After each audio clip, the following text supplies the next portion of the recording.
dua jenis sholat sunnah yang sangat berpengaruh pada peningkatan pengetahuan. Kalau bapak ibu ingin melatih anaknya atau pribadinya untuk menguatkan ingatan dan menambah pengetahuan, jaga dua hal ini. Kumpulkan semua jenis menu sholat yang mungkin ditunaikan di luar yang sholat fardu. Misal kita beri nama dengan sholat nafilah atau sholat sunnah. Itu karena ilmu itu milik Allah semua. Karena itu Allah disebut Al-Alim, yang maha menguasai semua ilmu. Maka kaidahnya selalu begini, secara logik ya, secara logik. Bukankah orang yang dekat dengan sosok tertentu, dia akan mudah mendapatkan akses darinya kan? Saya sering katakan, saya dekat misalnya dengan Presiden IMSA atau MISG. Bukankah saya langsung bisa telepon, minta sesuatu, langsung kan aksesnya? Anda dekat misalnya ke Presiden Joe Biden, Masya Allah. Telepon, langsung dapat akses ya? Orang yang tidak mendapatkan akses, sulit mendapatkan bimbingan dan kemudahan. Nah, Allah pemilik semua ilmu. Maka dengan logika yang sama, orang yang mendekati Allah dengan kuat, apa yang tidak sulit bagi Allah untuk dibuka seluruhnya bagi hamba yang mendekat itu.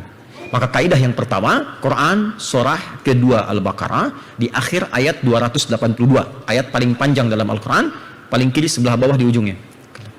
Quran surah kedua ayat 282 di akhir ayatnya di ujung. Fokus ya, nanti saya akan langsung ke praktek. Lihat ke ujung ayat langsung, paling kiri sebelah bawah. Wattaqullaha wa yu'allimukumullah. Tingkatkan takwamu kepada Allah, maka Allah akan berkenan membimbing dan menambahkan padamu pengetahuan. Bahasa kitanya mempercepat kita paham pengetahuan. Kaidah pertama, ini bagi kita seorang muslim ya, bagi kita muslim. Tingkatkan takwamu kepada Allah. Maka ketika takwa ditingkatkan, apa kaitan dengan ilmu? Kata Allah, ini Allah langsung menyampaikan, tingkatkan takwamu kepada Allah, maka Allah akan berkenan mengajarkan dan membimbing engkau mendapatkan pengetahuan. Jadi ilmunya bukan sekedar kita lelah pelajari, tapi langsung dibimbingkan oleh Allah untuk mudah memahami. Kadang-kadang begini, kalau ingin membaca sesuatu bisa langsung ingat. Diperdengarkan sesuatu langsung hafal. Yang paling menarik, baru dibacakan satu huruf dia paham, oh kesini maksudnya. Ada orang disampaikan sekali, paham? Tidak. Dua kali paham? Belum. Paham? Sekali lagi diulang. Ini baru satu kalimat dia sudah mengerti. Nah, cara mendapatkan step itu, dekati pemilik ilmunya. Tingkatkan takwa kepada Allah. Apa di antara wujudnya? Yuk kita pelan-pelan, saya beri contoh beberapa. Amalan takwanya apa? Amalannya, prakteknya. Tingkatkan takwa kepada Allah. Feedbacknya, Allah percepat mendapatkan pengetahuan. Sebelum belajar, apa amalannya? 1, 2, 3. Saya jadikan 3 saja. Yang pertama, sholat.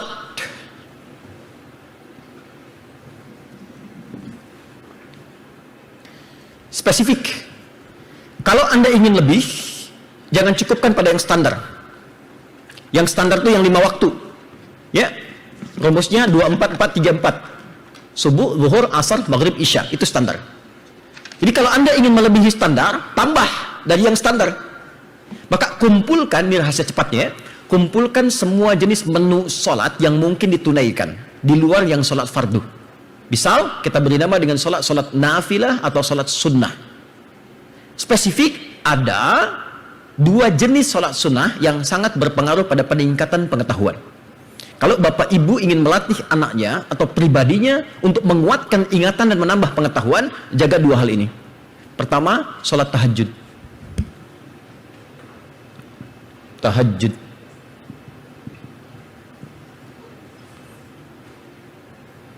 Nah, ini tak main-main saya sampaikan ini ya.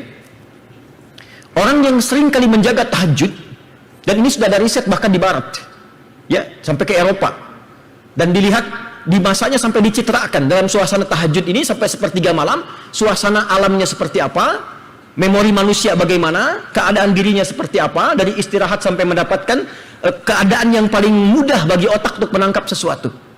Nah, ternyata dalam Quran ada isyarat-isyarat bagi orang yang rajin menunaikan sholat malam, Allah akan mempercepat ia mendapatkan kemudahan dalam menangkap sesuatu.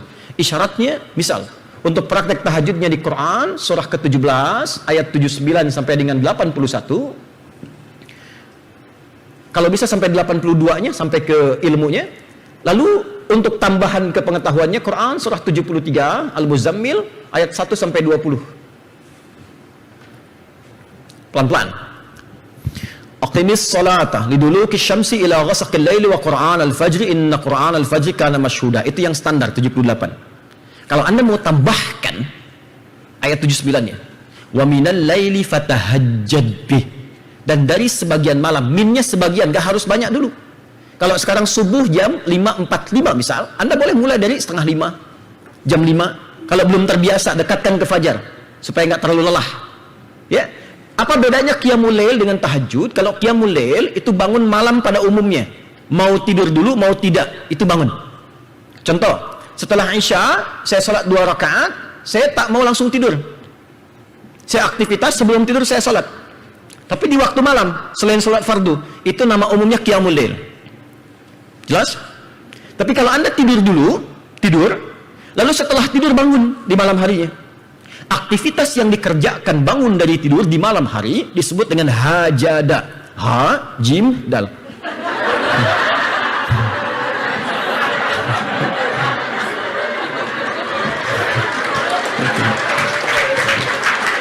Oke. Problemnya adalah memang saya sisakan itu, tidak saya hapus untuk saya terangkan. Oke. Khalifah maknanya sukses, kemudian bermanfaat, berkah. Nah, satu lagi, top. Semoga Allah ampuni kita semua ya. Oke, sampai mana tadi kita ya? Ya, hajada. Ha, jim, dal. Tapi kalau kita mau berusaha bangun, karena ini tidak mudah dikerjakan, kita pengen berusaha kuat, maka tambahkan tak di depan kata asalnya. Itu rumus cepat bahasa Arabnya. Tambahkan tak. Tak ini menunjuk kesungguhan, usaha yang kuat. Dan kalau bersungguh-sungguh ingin melakukan, tapi tantangannya nggak mudah. Kadang udah berusaha, tetap terlelap. Kadang minta dibangunkan, tetap nggak bisa bangun. Tapi kita ingin berjuang mengatasi itu, tambahkan tasydid sebelum huruf akhirnya. Tahajjada, ya tahajjadu, tahajjudan. Ya. Makanya kalau kita pengen bangun jam setengah 5, jam 4.30, kadang kan alarm dari jam 3 kan? Alarm pertama jam 3.00, alarm kedua 3.30, alarm yang ketiga jam 4:15. Ya. Alarm pertama untuk mematikan alarm kedua matikan alarm ketiga siap-siap begini kan? Hah? Begitu sadar jam 5 kan? Ya, pengalaman ya? Oke, biasa. Itu biasa. Makanya Allah sudah maha tahu. Makanya pakai ta dan tasdid dalam jim. Fatahajjad bi, bangun tahajud.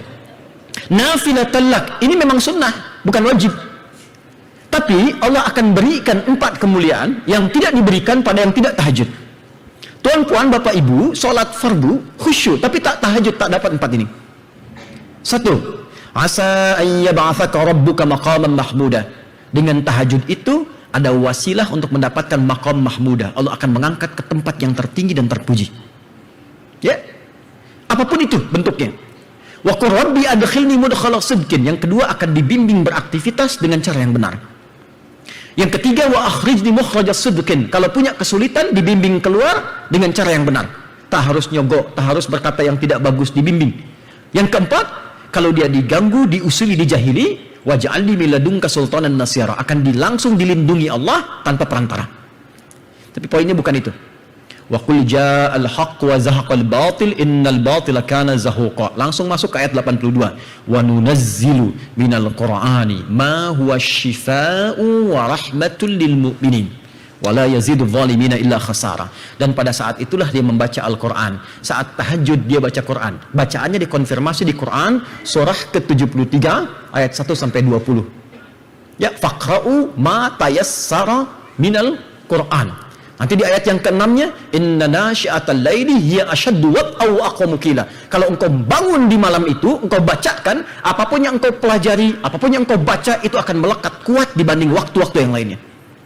Jadi kalau kita mulai dengan tahajud dulu, minta kepada Allah, maka kondisi keadaan hati dan pikiran kita akan disiapkan oleh Allah supaya cepat menerima pengetahuan yang kita pelajari. Karena itu kalau bapak ibu coba anaknya bangunkan, minta baca misalnya jam 5. Minta belajar jam setengah 5. Saya punya teman mufti di Syria namanya Dr. Hasan al-Bash. Ahli perbandingan agama, dia dari segi keilmuan lebih di atasnya Ahmad Didat. Jadi kalau kami diskusi itu sampai ke dalil, sampai ke macam-macam saat di Tripoli, itu kebiasaan beliau bangun malam, setelah itu menulis. Itu ingatannya, ilmunya luar biasa, tajam sekali. Ya, nah ini silahkan Anda cek riset-riset di Eropa. Orang yang bisa bangun seperti itu, Allah akan siapkan keadaan dirinya, kata Allah. Dibuat nyaman, tenang fikirannya, tentang keadaan dia. Lalu kalau dia mau interaksi dengan ilmu apapun, cepat akan dia peroleh dan melekat kuat pada dirinya. Itu satu, ya, tahajud. Yang kedua, duha. Salat duha. Duha dibagi 3. Awal duha, pertengahan duha, akhir duha. Awal duha itu kurang lebih 1 jam setelah subuh. 1 jam setelah subuh kalau dikonversi, ya, namanya syuruk. Syuruk itu awal duha. Syuruk awal duha. Man shalal ghadata fil jamaati, siapa yang salat berjamaah subuh, ya, atau dia tunaikan di masjid kalau ada masjid, ya, kemudian thumma yaqudu yadhkurullah, dia enggak langsung pulang, zikir dulu kepada Allah. Thumma yusalli rak'ataini fi bayatid duha, dan dia salat 2 rakaat di awal duha, namanya syuruk. Ya, fakana alaihi ka ajrin hajjin wa umratin, dia mendapatkan pahala semisal haji dan umrah. Pahalanya, ya, bukan sudah haji. Ingat pahalanya. Nah, ternyata selain mengondisikan kita salat menghadap Allah, salat duha juga menyiapkan diri kita untuk memudahkan menerima pengetahuan. Ya, kami dulu dibiasakan sebelum masuk kelas pagi-pagi itu salat dulu. Salat 2 rakaat. Tahajud selesai, mau berangkat sekolah, kadang sampai sekolah, ya, kita ambil mampir ke masjid salat 2 rakaat. Saya punya pengalaman saat uji tesis. Jadi secara singkat, alhamdulillah, mau diuji, saya datang ke masjid dulu salat 2 rakaat. Baca selesai. Jadi begitu masuk mau ke ruang ujian, teman-teman yang lain ditanya semua, ada yang setengah jam, 1 jam dan sebagainya. Saya masuk ditanya, ma makna manhaj? Ma makna minhaj? Saya bilang, Syekh, laisa minhaj, wa inna manhaj. Manhaj itu begini, begini, begini, minhaj begini, begini, begini. Oh, hafal alfiyah sedikit, tapi mau bait yang mana? Saya bilang. Baik, udah 2 pertanyaan. Penanya yang kedua, mau tanya? Tidak. Tanya ketiga, mau tanya? Namanya siapa? Dari mana? Ketawa-ketawa kita, 5 menit selesai. Begitu keluar, teman saya tanya, kenapa ketawa? Saya bilang, ya, pengujinya ketawa, masa saya bersedih? 5 menit saya dapat A+. Jadi yang ditanya cuma 1 pertanyaan saja, tapi kita jawab secara komprehensif, selesai. Dan saya menulis tesis itu cuma dalam 4 hari. 500 halaman. Ya, 500 halaman. Jadi saya datang hari Jumat, ada revolusi di Tripoli itu, kami pulang ke Indonesia. Saya tamatkan diplom S2 di Libya, kemudian saya ambil yang S2 terakhirnya di UIN Sunan Gunung Jati. Datang hari Jumat, diminta proposal tesis. Saya bilang, saya belum ada, izinkan saya kembali hari Senin. Jadi saya pulang, datang, masuk ke kamar, saya mengasuh pesantren, di kamar khusus, saya diam di situ, saya sholat, kemudian saya coba tuliskan. Hari Senin jadi 500 halaman, saya pulang, berangkat ke Bandung, saya bawa, saya setorkan. Ya, kemudian diperiksa, selesai. Saya selesaikan dalam 3 bulan S2 saya. Ya, kemudian baru saya tinggalkan 6 bulan di sidang, selesai. Nah, sekarang saya ngambil yang ketiga, S3 kedua. Sekarang analisis bahasa Al-Quran 30 juz. Nah, yang paling menarik adalah, yang ingin saya kembalikan ke sini, ini sangat berpengaruh. Jadi saya pesan pada Bapak Ibu, anak-anak itu yang dahulukan sholatnya. Bukan hanya akhlaknya akan jadi baik, akan dibuka oleh Allah kecerdasannya. Dan mohon maaf, yang memulai sholatnya, jangan tekankan anak dulu, bapak ibunya dulu. Bapak ibunya.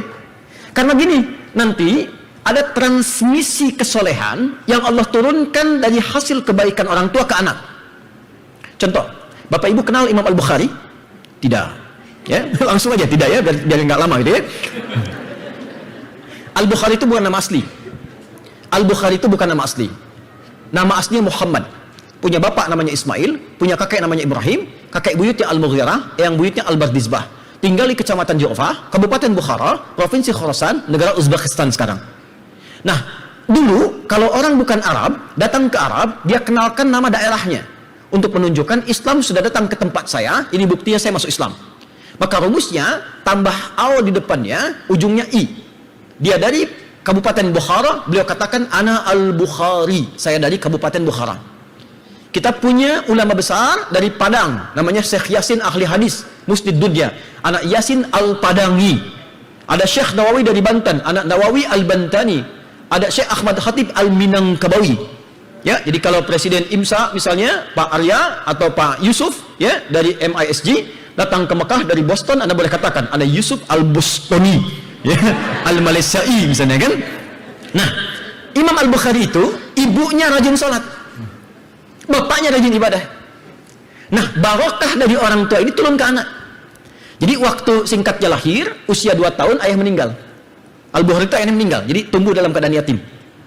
Lalu usia 4 tahun matanya buta, dan buta permanen. Bapak Ibu, Allah ganti buta matanya dengan ketajaman hatinya. Jadi Al-Bukhari kecil itu karena barokah orang tuanya, walaupun dia masih usia 3-4 tahun, tapi apapun yang dibacakan kepada beliau langsung hafal sekali dengar, tak diulang, dan tak ada langsung hafal semua. Ibunya menyekolahkan ia di Kutab. Kutab itu dasar sekolah pertama untuk ketakwaan. Diajarkan di situ Quran, sholat dan ibadah dasar. Dikasih asisten untuk bimbing karena buta, tak bisa lihat. Waktu dia berangkat, kemudian syekhnya membacakan surat Qaf di tempat beliau belajar. Beliau yang paling kecil, yang lain sudah dewasa semua. Ya. Begitu selesai, syekhnya iseng mengatakan, "Man hafidha?" Siapa yang sudah hafal? Al-Bukhari kecil dengar langsung angkat tangan, "Syekh, hafidhu an dhahri qalbi." Saya sudah hafal dalam kepala saya. Jadi ada hafal di luar kepala, ada hafal dalam kepala. Hafal di luar kepala itu belum hafal namanya. Ya, jadi hafal di dalam kepala. Syekhnya penasaran, anak kecil buta junior bilang hafal dalam jiwa saya, dalam kepala saya. Ta'al ya bunai, maju ke depan. Dia meraba jalan ke depan. Iqra, baca. Dibacakan awal sampai akhir, bukan hanya benar tapi dengan makhraj dan sifat huruf yang sempurna. Maka kata gurunya, minal an tadrusul hadis. Mulai dari sekarang, Ananda konsentrasi ke hadis. Karena syekhnya tahu Quran itu lebih mudah karena ada jaminan untuk dimudahkan. Walaqad yassarnal Qur'ana lidzikri. Kami sudah jamin yang ingin menghafal Quran akan dimudahkan. Nanti lain waktu ya kalau saya kesini lagi besok. Kita coba fokuskan betul kalau mau menghafal ya. Nanti ada input dan outputnya, belajar, nanti sebelum pulang saya tes satu-satu misalnya ya. Nggak, itu betul-betul saya tuh suka gregetan, gampang betul, gampang. Karena pas ikut karantina, saya lihat usianya nggak jauh dari ibu bapak sekalian. Ada yang 82 tahun di sini? Ada ya bapak, Masya Allah. Ada pak yang sepekan juz amma selesai, usia segitu pak. Ya, dan Masya Allah, jadi semakin semangat. Ada nenek dengar dari cucunya saja, bacakan, neneknya hafal 30 juz gitu ya. Jadi itu sesuatu yang kadang-kadang menggerakkan jiwa kita untuk semangat ya, apalagi kalau anak sudah hafal tubuh. Enggak, demi Allah, dibandingkan dengan dunia enggak ada yang seimbang. Pagi saat dia berkata, "Mami, jadi misalnya aku sudah selesai," itu demi Allah jatuh tersungkur Anda sujud. Luar biasa. Al-Bukhari dikatakan hadisna, maka beliau pulang dengan gembira. Begitu sampai rumah dia katakan pada ibunya, "Ya amati." Amati itu bahasa halus menunjukkan hormat dan sayang. Kalau ke ayah abati, kalau ke ibu amati. "Ya amati, tadi terjadi begini. Ibunya senang, Masya Allah. "Ma uridul hadis." Saya ingin belajar hadis. Kata ibunya, "Ya bunayya iktafi bil Quran awalan, thumbal hadis." Atau kama qal. "Nah, Quran dulu ya. Kamu kan ada keterbatasan. Nanti kalau sudah selesai Quran baru hadis." Lah, kata beliau karena thiqah dengan gurunya. Inilah adab kepada guru, kadang memberikan berkah pada ilmu. "La ummi, mohon saya ingin hadis." Maka anak itu merambak jalan ke kamarnya. Ibunya melihat itu merasa haru. Yang dilakukan apa? Beliau masuk ke mihrabnya. Catat ini ya baik-baik. Mihrab itu tempat yang disebutkan di Quran dengan 2 fungsi. Satu, mempercepat terkabulnya doa. Yang kedua, mempercepat datangnya rezeki. Karena itu kenapa imam ada mihrab? Karena imam pemimpin sholat. Mudah-mudahan dari semua doa yang dibacakan cepat dijawab. Tapi mihrab tidak harus ada di masjid. Anda boleh bikin di rumah. Bisa ruangan kecil atau tak harus ada ruangan. Saya pulang dari Tripoli, kami menikah, tinggal dipetakan, itu cuma sehamparan sejadah, tapi jadikan mihrab. Apa itu mihrab? Tempat yang dikhususkan untuk ibadah saja. Kalau tak ibadah, keluar dari situ. Untuk sholat, baca Quran di situ. Tapi kalau Anda mau kerjakan di luar ibadah, keluar. Makan di luar. Ya, update status, keluar. Ceklik, sedang di mihrab ya, jangan ganggu. Keluar. Itu nanti dalilnya di Quran surah ketiga, ayat 37. Tapi saya nggak mau dalami dulu karena waktu kita terbatas. Bali, ibunya ke mihrab, ibunya sholat. Ini, sholat sunnah. Di waktu duha. Anaknya masuk kamar. Begitu ibunya sholat, dia sujud, dia minta. Ini viral kisahnya dan ini sahih, bukan fiktif. Apa yang ibunya katakan? Kurang lebih, Yal Basir, Yalladhi ala kulli syai'in qadir, a'id basirat abdi. Yal Basir, beliau sebut nama Allah sesuai permohonannya. Minta dikembalikan penglihatan anaknya, disebut dengan nama Allah yang maha melihat. Ini rumus Quran, surah ke-17, ayat 110. Qulid Allah awid ar-Rahman ayyamma tad'u falahul asma'ul husna. Kalau punya permintaan, sebut nama Allah atau Ar-Rahman, atau pilih nama Allah sesuai kebutuhan kita. Ya, kalau minta ilmu, ya Alim. Minta rizki, ya Razak. Seperti pernah saya sampaikan sebelumnya. Ya Basir, ya Allah yang maha menatap dengan tajam. Ya Alladhi ala kulli syai'in qadir, yang maha kuasa atas segala hal. A'id basirat tabni, mohon kembalikan penglihatan anakku. Karena medis menghukumi nggak mungkin. Al-Bukhari kecil di kamarnya sedang mengulang-ulang Quran. Qaf tadi yang dibacakan tadi oleh gurunya, sampailah di ayat 21 sampai 22. Ini Masya Allah, ibu membaca ya Al-Basir, anak berhenti pada ayat laqad kunta fi ghaflatin min hadha fakashafna anka ghidha'aka fabasaruka al-yawma hadid. Padahal ayat ini itu tentang kejadian akhirat nanti saat kembali pada Allah, tapi Allah berikan percikannya secara positif kepada Al-Bukhari kecil. Laqad kunta fi ghaflatin min hadha, dulu pandanganmu tertutup pada sekatnya. Fakashafna anka ghita'aka, maka kami akan buka pandanganmu, sekatmu sekarang ini. Fabasaruka al-yawma hadid, maka mulai sejak ini pandanganmu akan menatap lagi dengan tajam. Ibunya tertidur ya, karena doa yang khusyuk dipanjatkan, anaknya sampai di titik itu, tiba-tiba ibunya bermimpi dengan Nabi Ibrahim alaihissalam. Ini namanya tafaul. Tafaul itu memberikan nama pada anak sesuai harapan kebaikan dari namanya. Biasanya ada yang memberikan nama Nabi untuk mencontoh akhlaknya. Ini beliau, bapaknya Ismail, kakeknya Ibrahim, supaya ikut nasab ke atasnya, keteladanannya. Maka ibunya kedatangan Nabi Ibrahim menyampaikan berita gembira, anakmu akan melihat lagi.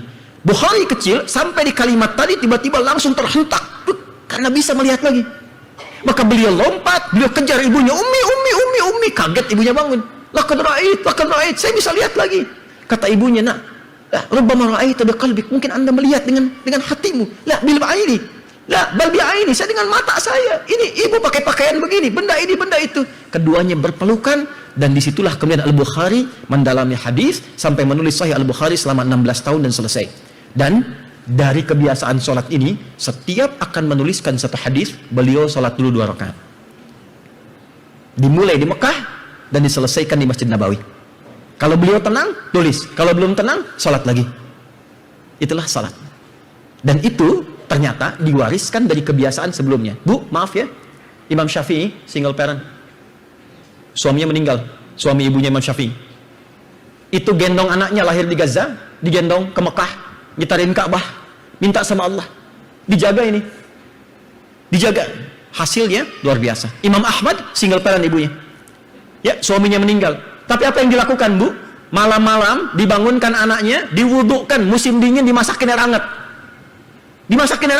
diwudukan, ditungguin sholat malam. Ini Imam Ahmad dari kecil, lalu digendong, di halaqah para ulama, disimpan, selesai bawa lagi, malam bangunkan lagi. Apa yang terjadi? Sampai sekarang hafal 1 juta hadis Imam Ahmad, dan menjadi salah satu imam di antara 4 imam yang sangat populer. Ini bu, mulai dengan sholat. Ibnu Sina itu kalau lupa dengan sesuatu nggak pernah buka kitab, masuk masjid sholat 2 rakaat, ingat lagi. Itu kebiasaannya. Kadang kita lebih hebat daripada Ibnu Sina kan, nggak pengen ingat semua kan saat sholat ya.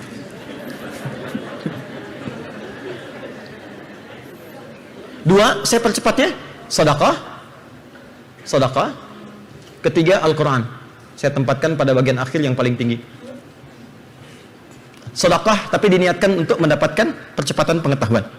Contoh paling hebat tentang kisah sedekah, Imam Nawawi Al-Bantani. Imam Nawawi itu kalau sebelum belajar, masuk kelas ke gurunya, beliau selalu sedekah. Dan beliau niatkan, ya Allah, saya niatkan untuk mempercepat pengetahuan dan tidak ingin melihat aib guru saya. Itu adabnya. Jadi kalau ingin belajar, jangan banyak guru. Dan saya sempat praktekkan ini saat saya di pesantren. Ya, walaupun dengan terbatas, kita praktekkan, hasilnya luar biasa bu. Demi Allah saya katakan. Dan ketika menyoal guru sampai sekarang, kadang-kadang sulit untuk mengingat. Tapi kalau kita praktekkan dengan benar, sampai sekarang, saya masuk pesantren tahun 97. Sekarang, mata pelajaran apapun yang diingat sesuai dengan konsep ini, demi Allah, sampai sekarang mau lupa susah. Saya belajar tajwid, kitabnya Hidayatul Mustafid fi Ilmi Tajwid. Saya belajar hari Rabu, saya baca jam 2 di terasnya Pak Kiai Miskun Asy-Syatibi. Bunyi kitabnya At-Tajwidul Lughatan Al-Ityanu bil Jayyid wa Istilahan Ilmun Yurafu bihi Qaum Mustaqim min Sifati wal Mududi wa ghairi dzalika katarqiqi wa tafhim wa nahwihima ma ghayatu ilmi tajwid ghayatu bulughun nihayati fi itqan lafzul Qur'ani alamatul luqiyah min al-hadrati nabawiyyati afsahiyyati wa qila ghayatuhu sawnul lisani al-khata'i fi kitabillah ta'ala. Saya tak tahu maksudnya apa dulu, tapi sampai sekarang dia nggak mau keluar. Sampai notasi musik itu saya belajar tahun 97. Karena belajar, saya tidak terlalu akrab dan tidak terlalu senang dengan musik. Saya tidak tahu cara main gitar, misalnya apa, apalagi drum, dan saya nggak bisa. Tapi saya riset untuk menemukan hukum musik. Itu saya pelajari notasi itu tahun 97. Sampai sekarang mau lupa susah. CDF, GABC, GBC, DFIS, GDFIS, GABC, DFIS, DFIS, GIS, AFIS, GIS, ABC, DIS, ABC, DIS, FIS, GIS, AIS, B, FIS, GIS, AIS, B, CIS, AIS, BIS, AIS, GIS, AIS, BIS, CIS, gitu ya. Yang itu tuh cepat sekali. Dan nanti menarik malam-malam. Latihan tahajud. Ada kadang-kadang juga uji nyalinya di pesantren, ke masjid sendirian tengah malam jam 2, setengah 3, begitu takbir Allahu Akbar, keran bunyi sendiri. Selesai, tutup.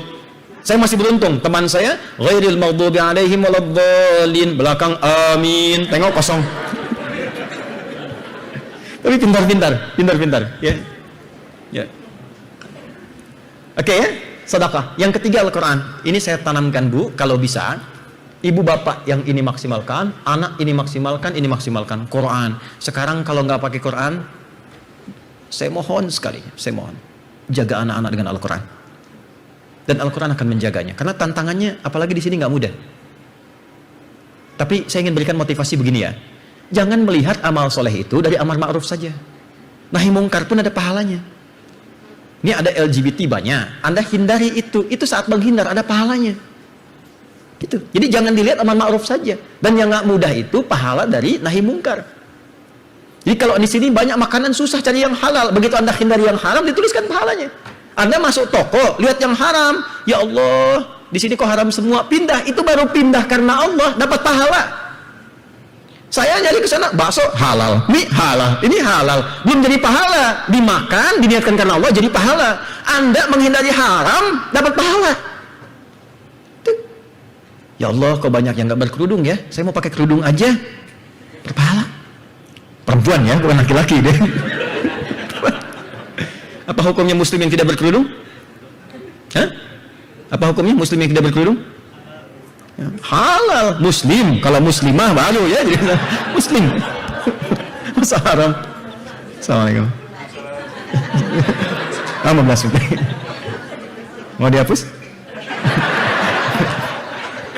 Nih, satu, Quran akan menjaga. Yang kedua, akan mempercepat ingatan, daya ingat. Saya bicara begini karena kami sudah risetkan dan praktekkan. Kami ada sekolah dari tingkat PAUD. PAUD itu pendidikan anak usia dini. Dari KB, TK. Anak-anak KB, TK ini kita optimalkan Quran di dalamnya. Jadi kurikulumnya cuma dari Quran, dari hadis. Nanti dari pemerintah diktas kita islamisasi. Diajarkan yang sama tapi diajarkan dalilnya. Di anak-anak itu kalau dia belajar, TK di kami itu 5 juz. Dan dia otomatis, jadi masuk masjid sudah otomatis baca doa, masuk kendaraan otomatis keluar, terus dia murojaah Quran.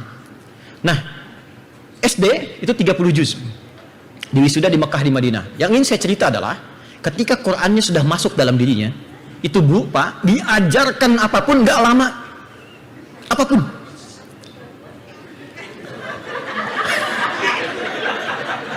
Gak apa-apa.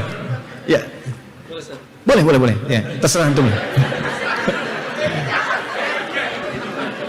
Ya Allah. Ya, makasih ya. Nanti tulis sendiri ya. Jazakallah khair. Perhatikan fokus ini. Dia ajarkan apapun cepat. Yang paling menarik begini, jangankan pengetahuan Bu, Pak. Itu ada anak ya, ada anak di sekolah kecil sekali. Dia cuma ngelihat. Kata orang hack apa hack ya? Dia lihat ke YouTube, perhatikan, cek. Lalu apa yang dia lakukan? Dia ikuti itu, dia bisa menghack, Pak. Anak awal dini di SD. Ada lagi anak yang melihat sketsa orang begini, dilihat. Jadi mirip.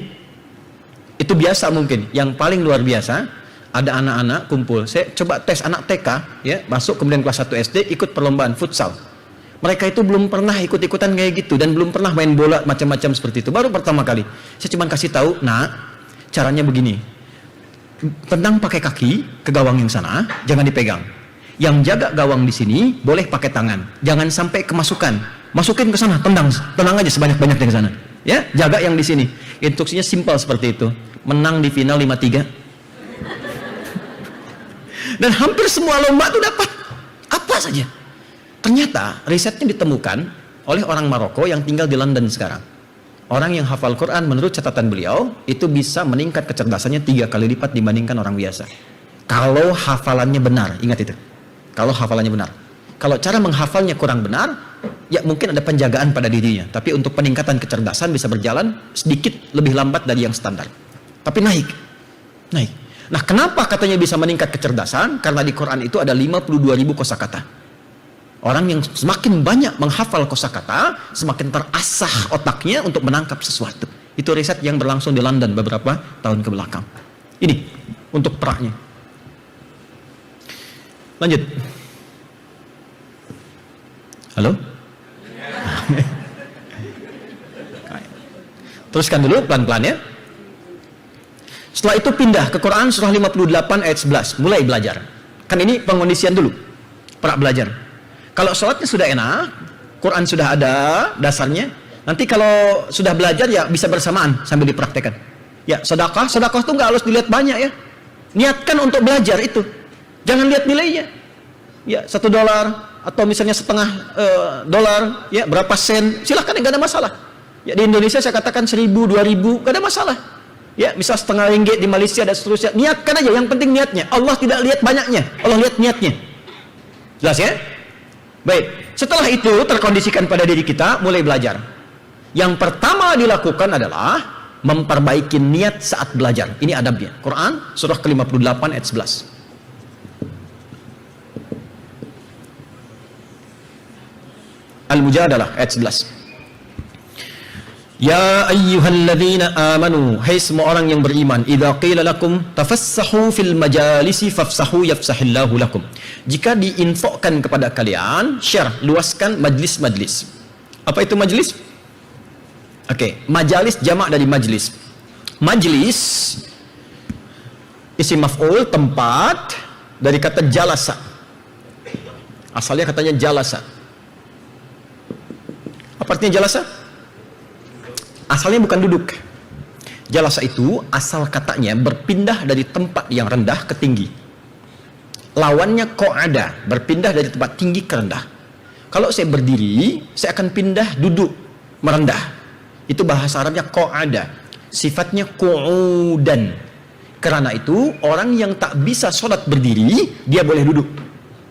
Nah, bahasa Qur'annya qu'udan, bukan julusan. Contoh, Quran surah keempat ayat 103. Fa idza qadaytumus salata fadhkurullaha qiyaman wa qu'udan. Quran surah ketiga Ali Imran ayat 190 sampai 191.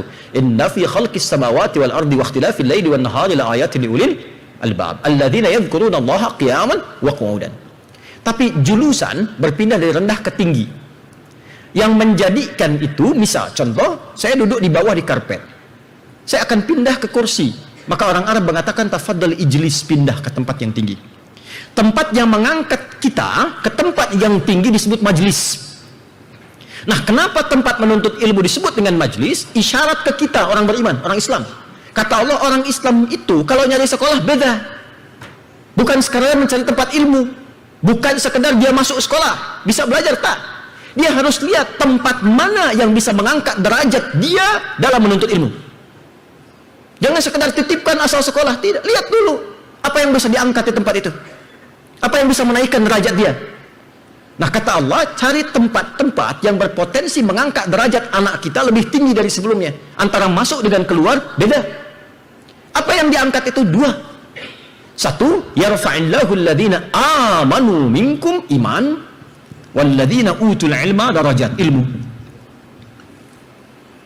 Nah, jadi kalau Bapak Ibu ingin carikan sekolah untuk anak-anaknya, cari dua sifat ini. Orang beriman itu akan mencari ini, kata Quran. Cari sekolah yang bukan hanya meningkatkan ilmunya, bukan membuat pandai saja ilmu meningkat, tapi imannya pun mesti meningkat. Cari sekolah yang mengajarkan ilmunya naik, imannya pun naik secara bersamaan. Apa yang menaikkan iman? Diajarkan sholat, diajarkan Quran, diajarkan berbakti kepada kedua orang tua, supaya ada keseimbangan antara ilmu dengan maslahatnya, ilmu dan akhlaknya. Jangan sampai nanti ilmunya bagus, pintar dia, tapi karena nggak ada iman, ibu nggak punya investasi, bapak nggak punya hasil dari situ. Sudah tinggi-tinggi, sudah sepuh, sudah investasi banyak, tak diperhatikan oleh anak. Padahal anak sukses, ilmunya banyak, pekerjaan hebat, gaji banyak, tapi anda tak dirawat. Bahkan yang paling menyedihkan, maaf sekali, di Jakarta itu dulu saya datang dari Tripoli, ada kasus Pak Ibu,